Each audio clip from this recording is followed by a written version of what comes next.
भगवानको नाम रूपी संकीर्तन नै प्रधान साधन हो।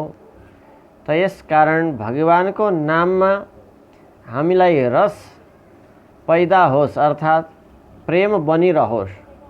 भगवानको कथामा र भगवानको नाममा जबसम्म प्रेम हुँदैन तबसम्म भगवानको धाममा हामीलाई त्यो प्राप्तिको जो यात्रा छ त्यो सफल मिल्दैन। यस प्रकारले भगवानको नाम रस पिएर मात्रै मुक्त हुने पनि कयौं भक्तहरू हुनुहुन्छ। अब हेर्नु, मीराजीले केवल भगवानको नाम रस पान गर्दा गर्दा नै भगवत धाम प्राप्ति गर्नुभएको थियो। त नाम के हो? अब यसलाई ध्यान दिनु। नामको कति महिमा छ, भगवानसँगको सम्बन्धमा कति गहिरो महिमा छ नामको भन्दा हामीले संसारमा कुनै पनि व्यक्तिलाई चिनेर होस् या नचिनेर होस्, ध्यान दिनु होला, कुनै भिडभाडमा हामीले चिनेर होस् या नचिनेर होस् कसैको नामसँग मिल्दोजुल्दो शब्द उच्चारण गऱ्यौँ भने, अथवा हजुर हाम्रो नाम नै कसैले हाम्रै नामलाई कसैले उच्चारण गर्यो भने हामी फर्केर उतिर हेर्न बाध्य हुन्छौँ कि हुँदैनौँ? मानव हजुरको नाम शिव छ या कसैको नाम गणेश छ, पार्वती छ, हरि छ। अब आजभोलि त यस्तो नाम अलि हुँदैन। आजभोलिका युवाहरूले त नयाँ नयाँ नाम राख्ने चलन आएको छ। त्यो पनि ढुङ्गा माटोसँग सम्बन्धित रक्की फक्की डक्की आदि नाम हुन्छ। परन्तु नामको सम्बन्ध भगवानसँग अति गहिरो छ। हामीले नजानेर पनि कसैलाई बोलायौँ भने अथवा हाम्रो नाम कसैले नचिनेको व्यक्तिले पनि उच्चारण गर्यो भने हामी जसरी फर्केर हेर्न बाध्य हुन्छौँ। त्यसै गरी भगवानको नाम पनि हामीले उच्चारण गरेपछि भगवानले हामीलाई विशेष रूपमा हेर्न बाध्य होइबक्सन्छ। नाम र नामीको यस्तो सम्बन्ध छ। जस्तै नाम लिँदा रूप पनि हाम्रो मन मस्तिष्कमा आइपुग्दछ। कसरी भन्दा, जस्तै हामीले भन्यौँ एकैछिन हाम्रो मनमा या हामीले कसैबाट सुन्यौँ कलम भनेर, कलम भन्ने बित्तिकै अब हाम्रो मस्तिष्कमा के आउँछ? कलमको आकार पनि हाम्रो ध्यानमा आइपुगेको हुन्छ। पहिला कलम सम्झिँदैनौँ, पहिला कलम भन्छौँ, उच्चारण मात्रै गर्छौँ भने, या कपी भनौँ या पुस्तक भनौँ, यो नाम मात्रै उच्चारण गर्दा हाम्रो मस्तिष्कमा ध्यान स्वतः आइपुगेको हुन्छ।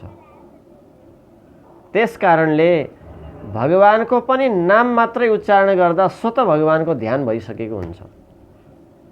अब त्यसो भन्दैमा ध्यान चाहिँ अन्तै दिनु अनि नाम मात्रै गाउनु भन्न खोजिएको होइन। सकेसम्म नामको उच्चारण गर्दा भगवानको स्वरूपको पनि निरन्तरता हाम्रो हृदयमा बनिरहोस्। त यस प्रकारले नामसँग यति धेरै सम्बन्ध छ नामीको। त्यस कारणले अब हामीले अरू नाम किन लिने? यदि मुक्त हुन चाहन्छौँ भने नाम लिनु नै छ भने जोसँग हामी सदा सर्वदाको लागि नाता जोड्न चाहन्छौँ, सत्यको नाता जोड्न चाहन्छौँ, उसैको नाम लिउँ। त यसरी व्यवहार चल्दैन। त्यस कारणले व्यवहारमा जति नाम लिनु छ, आफूले सकेसम्म जतिलाई बोलाउनु छ, पुकार्नु छ, तिनको पनि नाम भगवानसँग नै जोडिदिनु। झुक्केर कसैले नाम बिगारेर राख्नुभयो आफ्नो सन्तानको भने थप राम जोडिदिनु। मान्नुहोस्, कसैले आजभोलि त के पहिले पहिले राख्नुहुन्थ्यो साइला माइला नै नाम पनि हुन्थ्यो कतिपयको। त यस्तो नाम नै छ भने पनि के जोड्न सक्छौँ? साइला छ भने साइला राम भनिदिनु, साइला श्याम भनिदिनु, थप जोडिदिनु राम र श्याम या हरि। मानव कसैको नाम के छ त्यसमा भगवानको नाम जोडिदियौँ भने हामीले जति शब्दहरू उच्चारण गर्छौँ त्यहाँ भगवानको नामद्वारा उच्चारणद्वारा नै हाम्रा कयौँ अपराधहरू, भित्रका कल्मसहरू पखालिनलाई केही न केही रूपमा सहयोग पुगिरहेको हुन्छ। त्यस कारणले नामको यति धेरै महिमा छ। महाभारतमा र अन्य प्रसङ्ग गरुड पुराणमा पनि आउँदछ। सुलभम भगवन्नाम जिह्वा च वशवर्तिनी तथापि नरकं यान्ति धिग्धिगस्तु नराधमान्। भगवानको नाम लिनको लागि स्वयं परमात्माको सृष्टिमा हामीलाई जिब्रो पनि यति सुलभ बनाएर दिइबक्सेको छ। अब यो जिब्रो कसैसँग सापट्टि माग्नुपर्ने छ त हामीलाई? छैन, जिब्रो आफैसँग छ। अनि नाम पनि कसैसँग सापट माग्नु पर्दैन। ए म राम भन्छु है, सापट देऊ भन्नु पर्दैन। म कृष्ण भन्छु, म हरि भन्छु, नारायण भन्छु, त्यो सापट देऊ भन्नु पर्दैन, किन्नु पर्दैन, यति सुलभ छ। सुलभम भगवन् नाम जिह्वा च वशवर्तिनी, जिब्रो आफ्नै वशमा छ। तथापि नरकम यान्ति, त्यही पनि मनुष्य नरक गइरहेका छन्। किन? त्यस्तो ईश्वरको नाम उच्चारण नगर्ने, केवल संसारका अन्य शब्दहरू मात्रै उच्चारण गर्नेवाला। धिक धिगस्तु नराधमान, ती मनुष्य नै अधम हुन्। जसले यो मानव तनलाई सदुपयोग गर्न जानेन त्यो नै मनुष्य अधम हो। त्यस कारणले त्यो धिक्कार हो, त्यसको जीवन धिक्कार हो। त्यसैलाई भन्यो धिक धिगस्तु नराधमान, त्यो मनुष्य नै यो जीवनमा धिक्कार छ। यस प्रकारले भगवानको नाम रूपलाई उच्चारण गर्नका निमित्तै हाम्रा यी शरीरका एक एक अङ्गहरू बनेका हुन्। शरीरका प्रत्येक इन्द्रियहरूलाई सदुपयोग गर्ने उपाय शास्त्रद्वारा बताइएको छ, महापुरुषहरूद्वारा वर्णन गरिएको छ। यी प्रसङ्गहरू हामीले धेरै पटक सुनेको हुनुपर्दछ, त्यस कारणले यसको गहिराइमा म जान्न। अब कतिलाई प्रवचनहरूमा धेरै धेरै ठाउँमा यो सुन्न आएको हुन्छ, हामी चाहन्छौँ तर हाम्रो काम क्रोध लोभ मोहले हामीलाई छोड्दैन। हामी चाहन्छौँ तर हामीले यसलाई जित्न सकेका छैनौँ। यसलाई कसरी जित्ने? अनि सबैले भन्नुहुन्छ यो काम क्रोध लोभ मोह जित्नुपर्छ, तर निकालेर फाल्न कोही सक्नुहुन्न। यसलाई निकालेरै फाल्दिने उपाय पनि कोही बताउन सक्नुहुन्न। यस्तो उपाय नै छैन कि यी षड विकारहरूलाई झिकेर बाहिर पन्साउन, उपाय छैन। त्यस कारणले यो 6वटा शत्रु क्रोध आदि षड विकार, यसलाई पूर्ण रूपमा जरोदेखि नै पन्साउने औषधि कुनै छैन। यदि छ भने के छ? भगवानको नाम रूपी, भगवानको कथा रूपी अमृत नै छ, अरू कुनै उपाय छैन।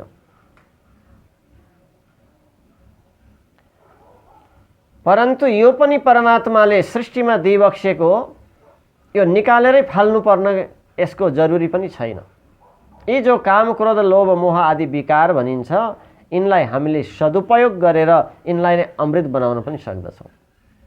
परमात्माको सृष्टिमा कुनै कुरा अयोग्य छैन।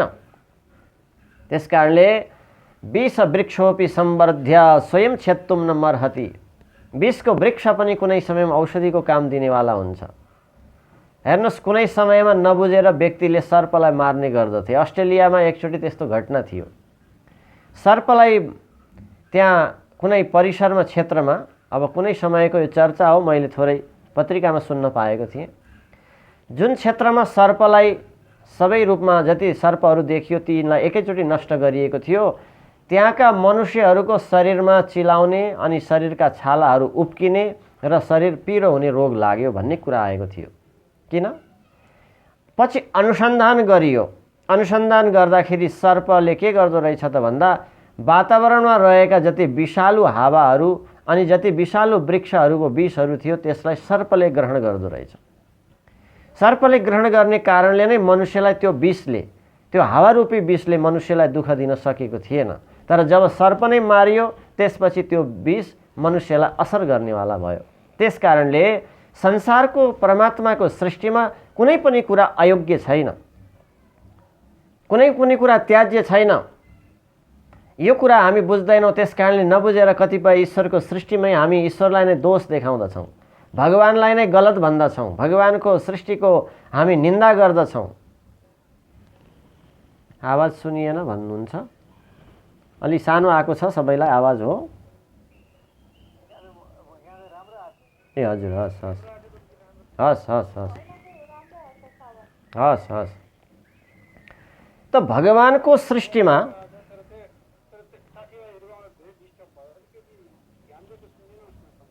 हजुर, हस्, बिचमा कोही नबोलिदिनु होला अब। हजुर हजुर हजुर, सबैको म्युट गर्नु होला आवाजलाई। हजुर, त भन्दै थिएँ भगवानको सृष्टिमा कुनै कुरा गलत हुँदैन। हाम्रो दृष्टिले गलत मानिरहेको हुन्छ, गलत ठम्ब्याएको हुन्छ, हामीले नबुझेर त्यसलाई गलत स्वीकार गरिरहेका हुन्छौँ। एकपटकको प्रसङ्ग हो, श्री सुखदेव स्वामीजीले जनक राजासँग केही प्रसङ्ग बुझेपछि, कुनै ज्ञानको प्रसङ्ग जब सुन्नुभयो, त्यसपछि सुखदेव स्वामीजीले दक्षिणा दिने विचार गर्नुभयो। जनक राजाले भन्नुभयो, संसारमा जानुहोस्, हजुरले देख्दा खोज्दा विचार गर्दा जुन कुरा अयोग्य छ, कसैलाई काम नलाग्ने छ, मलाई त्यही दिए पुग्छ, मलाई अरू दक्षिणा चाहिँदैन। अब सुखदेव जानुभयो, के होला त संसारमा काम नलाग्ने चिज, कसैलाई काम नलाग्ने चिज जे छ त्यो नै गुरु दक्षिणामा मलाई दिनुहोस् भनेर माग्नु भएको थियो। सुखदेवजी खोज्दै जानुभयो, पहिले यसो वृक्षका सुकेका पातहरूलाई उचाल्न लाग्नुभयो, यो त कसैलाई काम नलाग्ने होला, यही दिन्छु भनेर। त आकाशवाणी भयो, यी वृक्षका पातहरू लगेर डढाइयो भने अनि किसानहरूलाई मलको काम गर्छ, यो पनि काम लाग्छ। त यसपछि छोडिदिनु भयो। फेरि यस्तै गरी अरू फोहोर मैलाहरूलाई उचाल्दै उचाल्दै जानुभयो, त्यहाँ पनि आकाशवाणी भयो। माटोलाई उचाल्नु भयो, हातमा लिनुभयो, आकाशवाणी भयो, माटो त झन् सबैको लागि सर्वोपयोगी हो, यो गुरु दक्षिणा दिएर हुँदैन, यो पनि सबैको काम लाग्ने कुरा हो। अन्त्यमा विष्टा उठाउनु भयो, मल फोहोर उठाउनु भयो, त्यो उचाल्दा पनि आकाशवाणी भयो, यो पनि कृषकहरूको लागि मलको उपयोगी छ। अथवा जो जीवाणु कीटाणुहरू छन् तिनले यसलाई पनि ग्रहण गरिरहेका हुन्छन्। भनाइको मतलब सुखदेव स्वामीजीले सारा खोजी गर्दा पनि संसारमा काम नलाग्ने वस्तु केही पनि पाउनु भएन, अनि रित्तै जानुभयो गुरुदेव कहाँ, मैले त केही पनि पाउन सकिनँ। त्यस कारणले अब म नै हजुरमा समर्पित छु, जे आज्ञा हुन्छ त्यही गर्छु। भनाइको मतलब संसारमा अयोग्य चिज केही छैन, परमात्माको सृष्टिमा सबैको आफ्नो महिमा छ। त अब यो काम क्रोध लोभ मोहलाई त्याग्नु किन भनिएको? त्यसो भए यसैले हामीलाई परमात्माको मार्गमा बाधा गरिरहेको छ नि त। विकार त यो हो भनेर वर्णन आउँदछ, प्रश्न यो हुन सक्छ, परन्तु यो सदा सर्वदा त्याज्य होइन, यसलाई सदुपयोग र दुरुपयोग गर्ने हाम्रो बुझाइमा हुन्छ। त मैले धेरै ठाउँमा भन्ने गर्दछु, काम भनेको के हो? इच्छा हो। काम भनेको केवल वासना मात्रै होइन, केवल भोग विलास मात्रै होइन। काम शब्दको अर्थ इच्छा हो, तर मनुष्यले धेरैभन्दा धेरै इच्छा संसारमा के गर्दछ? इन्द्रियको तृप्तिमा, वासनामा, नारी पुरुषको सुखमा नै प्रयोग गर्ने हुनाले त्यो इच्छा शब्दलाई काममा प्रयोग गर्न थालियो, त्यो शब्दले बुझ्न थालियो। परन्तु काम शब्दको इच्छा हो, काम शब्दको अर्थ हो इच्छा। अब यो इच्छालाई कसरी प्रयोग गर्ने? इच्छा जब हामीले सत् वस्तुको प्राप्तिको इच्छा गर्दछौँ त त्यहाँ काम हाम्रो विरोधी हुँदैन। इच्छालाई जब हामी भगवत अनुकूल बनाउँदछौँ, शास्त्र अनुकूल बनाउँदछौँ, तब त्यति बेला काम हाम्रो व्यवधान गर्नेवाला तत्त्व हुँदैन, काम हाम्रो विरोधी हुँदैन। त्यो इच्छा नै परमात्माको इच्छाले म चल्दछु भनेर हामीले एउटा सङ्कल्प गऱ्यौँ भने इच्छा सधैँ परमात्मा प्राप्तिमा लाग्न सक्दछ, सफल हुन सक्दछ। त्यस कारणले कामको अर्थ हो इच्छा। त्यो इच्छा हो, हामी आफ्नो इच्छाले चल्दैनौँ। भक्तले भन्नुपर्छ म भगवानको इच्छाले चल्छु, साधकले भन्नुपर्छ म ईश्वरको इच्छाले चल्छु, म गुरुको इच्छाले चल्छु, आफ्नो इच्छाले चल्दिनँ। यदि यो इच्छालाई परिवर्तन गर्दछ, यदि यो इच्छालाई केवल तुच्छ वस्तुमा मात्रै लगाउँछ भने दुरुपयोग हुन्छ। यदि यो इच्छालाई संसार प्राप्तिमा मात्रै लगाउँदछ, क्षणभङ्गुर सुखमा मात्रै, त्यसैको प्राप्तिमा मात्रै लगाउँदछ भने त्यो इच्छाको दुरुपयोग हुन्छ। परन्तु यो इच्छा परोपकारमा लगाउँदछ, साधनामा लगाउँदछ, ईश्वर प्राप्तिमा इच्छालाई जागरुक बनाउँदछ भने त्यो इच्छा दुरुपयोग हुँदैन। परमात्माले दिनुभएको इच्छा हाम्रो लागि त्यही हो, शास्त्र अनुकूलको इच्छामा। आफ्नो इच्छामा नचल, गुरुको इच्छामा चल, आफ्नो इच्छामा नचल, भगवानको इच्छामा चल, अनि यो इच्छा सफल हुन्छ। यस कारणले काम व्यवधान हुँदैन, प्रयोग गर्न जान्यौँ भने। अब त्यस्तै छ क्रोध। क्रोधको प्रयोग कसरी गर्ने? क्रोध के को लागि सृष्टि गरिएको हो भगवानले भन्दा? क्रोध हो अनुशासनमा राख्नको लागि। क्रोध हो अधर्ममा अधार्मिकहरूलाई अनुशासन देखाउनको लागि। क्रोध हो समाजमा पाखण्डहरूलाई संयमित बनाउनको लागि सज्जनले पनि क्रोध गर्नुपर्दछ। कतिले भन्नुहुन्छ नि ओहो ज्ञानी पनि रिसाउनुहुन्छ र भनेर। ज्ञानी झन् रिसाउनुपर्छ। किन? अज्ञानीलाई ठिक बनाउन ज्ञानी रिसाउनुपर्छ। ध्यान दिनु होला। ज्ञानी रिसाउनुपर्छ। अबुझतामा जब मनुष्यले जिद्दी गर्छ ज्ञानी रिसाउनुपर्छ। ज्ञानी रिसाउनुपर्छ। यदि सत वस्तुको दुरुपयोग भएको देखिरहेको छ भने त्यहाँ ज्ञानी चुप लाग्नु हुँदैन, रिसाउनुपर्छ। ध्यान दिनु। ज्ञानी रिसाउनुपर्छ। यदि शिष्यले कुकर्म गरिरहेको छ भने ज्ञानी रिसाएर उनलाई सजाय पनि दिनुपर्दछ। यदि शिष्यले शास्त्रको विरुद्ध बयान गरिरहेको छ, यदि शास्त्र नबुझ्नेले त्यसको गलत व्याख्या गरिरहेको छ, ज्ञानी रिसाउनुपर्छ। ज्ञानी मात्रै होइन, हजुर हामी सबै भक्त सज्जन रिसाउनु पर्ने कयौँ स्थानहरू छन्। अर्थात् त्यो रिस भित्रबाट आउनु हुँदैन, बस यति मात्रै हो। त्यो क्रोध भित्रबाट आएर आफैलाई जलाउनेवाला बनाउनु हुँदैन। त्यो क्रोध बाहिर अनुशासन राख्नको लागि मात्रै प्रकट गर्नुपर्दछ। त्यसकारणले आफ्नो संयममा, आफ्नो अधीनस्थमा क्रोधलाई राख्नु हो, क्रोधको अधीनस्थ भएर आफू रिसाउनु होइन। यसरी प्रयोग गर्ने तरिका छ। जसरी अग्निलाई जब लाइटरमा केन्द्रित गर्छौँ त्यो आफ्नो वशमा हुन्छ। अग्निलाई सलाइको टुप्पोमा मसलामा केन्द्रित बनाएका हुन्छौँ अनि त्यो आफ्नो उपयोगी हुन्छ। तर अग्निलाई जब केन्द्रित नबनाएर सर्वत्र फैलाइदिएका हुन्छौँ त्यो हाम्रो उपयोगी हुँदैन। त्यसकारणले अग्नि पनि सर्वत्र छ, हावा पनि सर्वत्र छ। हावा सबैतिर छ, तर सबैतिर भएको हावाले हाम्रो गाडी पञ्चर भयो भने त्यो त्यति बेला उपयोगी हुँदैन। त्यसकारणले कन्ट्रोल गरिएको हावा नै हाम्रो लागि उपयोगी हुन्छ। अक्सिजन हेर्नुहोस्, सबैतिर अक्सिजन छ भन्दैमा अब अस्पतालमा भएको बिरामीलाई त्यो सर्वव्यापी भएको अक्सिजनले काम गर्दैन। त्यसकारणले क्रोध पनि हाम्रो शरीरमा सर्वत्र छ, काम पनि सर्वत्र छ, लोभ पनि सर्वत्र छ जगतमा। तर त्यसलाई हाम्रो कन्ट्रोलमा बनाउने अभ्यास हुन्छ यो साधनाद्वारा, भक्तिद्वारा, भगवानको नाम रूपद्वारा। त्यसकारणले यो कुनै व्यर्थ छैन, सबैलाई सार्थक बनाउन सकिन्छ। त्यस्तै भन्दै थिएँ, क्रोधको प्रयोग गरिन्छ। कुनै पवित्र स्थानलाई कसैले दुरुपयोग गरेको छन् भने त्यहाँ क्रोधित हुन जरुरी छ। सबैले बुझेको व्यक्तिले नै त्यहाँ क्रोध प्रदर्शन गरेर अनुशासन बनाउन जरुरी छ। अब अहिले नै हेर्नुहोस्, हजुरहरू कथा सुन्दै हुनुहुन्छ, यदि धेरै पटक भन्दा पनि मान्नु भएन, माइक खोलेको खोलै गर्नुभयो भने अनि मैले क्रोध प्रकट गर्न जरुरी हुन्छ कि हुँदैन? याद राखौँ। त्यसकारणले यो क्रोध अनुशासनको लागि सबैलाई सर्वदा आवश्यक छ, तर आफ्नो कन्ट्रोलमा हुनुपर्दछ। यसकारणले भगवानको सृष्टि गलत छैन। कतिले भन्नुहुन्छ क्रोधै नबनाइदिएको भए हुन्थ्यो नि, होइन? तर यो क्रोधै नहुने हो भने रामायणको प्रसङ्गलाई हेर्नुहोस्। भगवान श्रीराम जब लङ्का जाने इच्छा गरेर बाँदर सेनाहरूको साथमा लङ्का जान यात्रा गर्नुभयो, समुद्रको तटमा पुगेर बस्नुभयो, समुद्रदेवसँग प्रार्थना गर्नुभयो पहिले नरम भएर, मलाई बाटो दिनुहोस् भनेर। 3 दिनसम्म पनि नम्र भएर प्रार्थना गर्दा समुद्रले बाटो दिएनन्। तब लक्ष्मणजीले भन्नुभयो यसरी काम चल्दैन। तब रामजी पनि त्यहाँ क्रोधित हुन जरुरी भयो। रामजीले जब थोरै क्रोध प्रकट गर्नुभयो तब नै समुद्र नतमस्तक भएर झुकेर फेरि मार्ग दिए। त्यसकारणले यो आफ्नो आफ्नो स्थानमा यसको बडा महिमा छ। यदि त्यहाँ रामजीले क्रोध प्रकट गर्नुभएको थिएन भने रामजीलाई समुद्रले पनि बाटो दिनेवाला थिएनन्। त्यसकारणले हरेक चिजको आफ्नो आफ्नो स्थान छ। त यी सबैलाई प्रयोग गरिन्छ, प्रयोग गर्न जानिन्छ सत्सङ्गद्वारा, सद्गुरुको वाणीको आश्रयद्वारा। त्यस्तै छ अर्को मोह।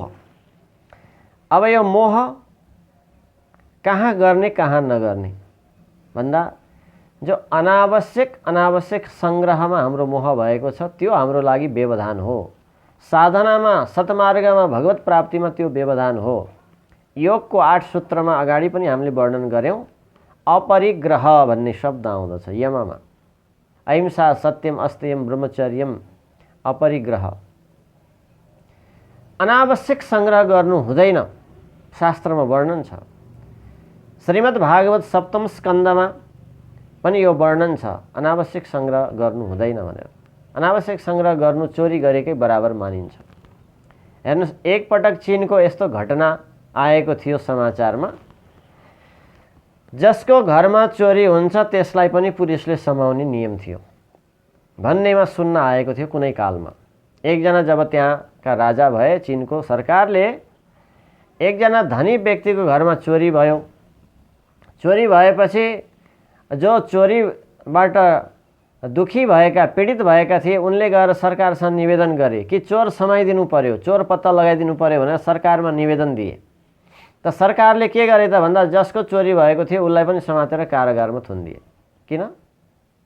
अनि उनले भन्न लाग्छन् यो के गर्नुभएको, म त चोरीबाट पीडित भएको व्यक्ति, मेरो सामान हराएको छ अनि मलाई किन थुन्दै हुनुहुन्छ? त सरकारले के भने त भन्दा तिमीसँग नै आवश्यक भन्दा अनावश्यक वस्तु धेरै थियो, त्यसकारणले तिमीले चोर पल्कायौ। तिमीले व्यक्तिलाई समाजमा चोरी गर्ने प्रेरणा दियौ, किनकि तिमीसँग चोर्न लायक प्रशस्त सम्पत्ति थियो, तिमीले प्रशस्त सङ्कलन गरेर राख्यौ, त्यसकारणले चोरको मन बढ्यो, त्यहाँ नै चोरी गरौँ भनेर। ध्यान दिउँ, हामीले समाजमा हाम्रो कारणले पनि के गरिरहेका छौँ, प्रशस्त वस्तु छ भनेर चोरको मन लाग्छ। जसको घर झुपडीको छ त्यहाँ चोरले पनि आँखा लगाउँदैन। जसको घरमा सामान्य रूपमा व्यवहार चलेको छ त्यहाँ विचार गर्नेवाला चोरले प्रवेश गर्दैन। तर जोसँग अथाह प्रशस्त छ उसैलाई चोरी गर्ने,